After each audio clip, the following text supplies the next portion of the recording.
कफ सिर्फ मामले में विधानसभा में गरजे योगी आदित्यनाथ। एक मौत नहीं हुई है।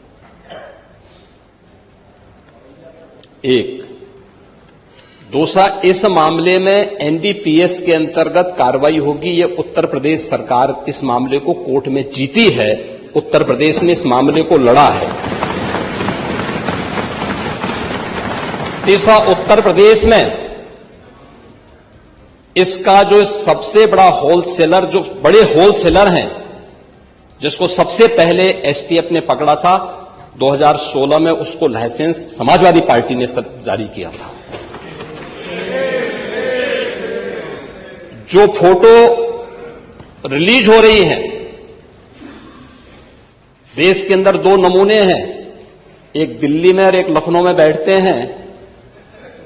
जब देश में कोई चर्चा होती है तो तुरंत वह देश छोड़ करके भाग जाते हैं। और मुझे लगता है कि यही आपके बबुआ के साथ भी हो रहा होगा। वह भी देश से फिर जाएंगे इंग्लैंड की सैर सपाटे में और आप लोग यहां चिल्लाते रहेंगे। महोदय, कोडीन कफ सिरप का मुद्दा जो इन्होंने उठाया है, मुद्दा था नकली दवाओं के सेवन के कारण होने वाली मौतों का।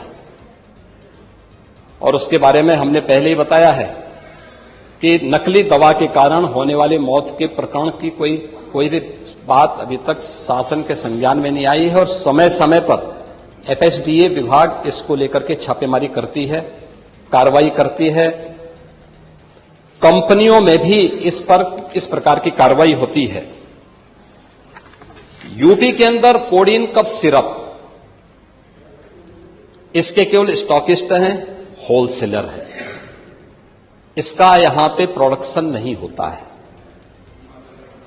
ये मध्य प्रदेश में, हिमाचल में और अन्य राज्यों में होता है। और जो मौत के प्रकरण सामने आए हैं, वे मौत के प्रकरण अन्य राज्यों में आए हैं। जिन राज्यों में आए हैं, वह जो भी प्रकरण सामने आए हैं, यह तमिलनाडु में बने हुए एक सिरप के कारण सामने आई है।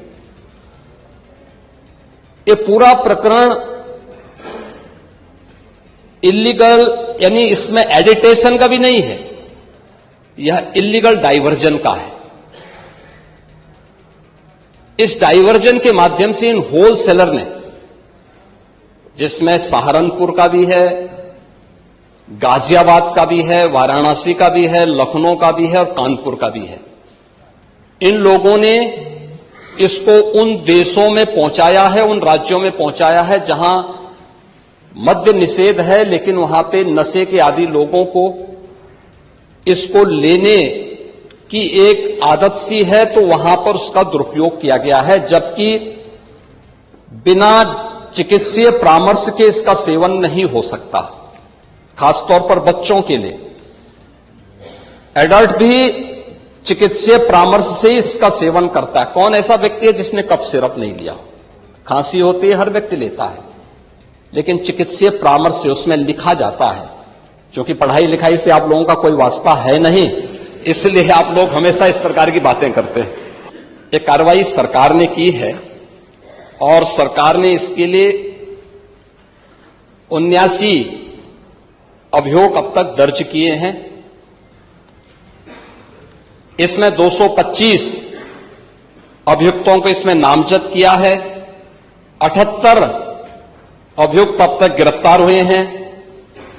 134 फर्म पर एक छापेमारी की कार्रवाई हुई है। और इसमें अब तक जिन क्षेत्रों में ये आई हुई, अलग अलग राज्यों से जुड़े हुए यह सभी केंद्र हैं। और मुझे लगता है अगर आप इसकी गहराई में जाएंगे तो घूम फिर करके वही मामला है कि वो कहीं ना कहीं कोई ना कोई समाजवादी पार्टी से जुड़ा हुआ नेता या उनसे जुड़ा हुआ कोई ना कोई व्यक्ति उसकी चपेट में आता है। और इलीगल ट्रांजैक्शन भी जो हुआ है, वह भी आपकी लोहिया बहाने के एक पदाधिकारी के अकाउंट के माध्यम से हुआ है। एसटीएफ इसकी जांच कर रही है। इस पूरे मामले में हाईकोर्ट से उस पूरे मामले को एनडीपीएस के अंतर्गत इस मामले में मुकदमा चलना चाहिए। ये उत्तर प्रदेश सरकार ने इस लड़ाई को लड़ा है और उसको जीता है और इस मामले में कोई भी अपराधी छूटने नहीं पाएगा। और चिंता मत करिए, समय आने पर बुलडोजर एक्शन भी, उसकी तैयारी भी रहेगी। उस समय चिल्लाना मत करिए। आप देख रहे हैं न्यूज़ इंक नेटवर्क, आवाज सच की।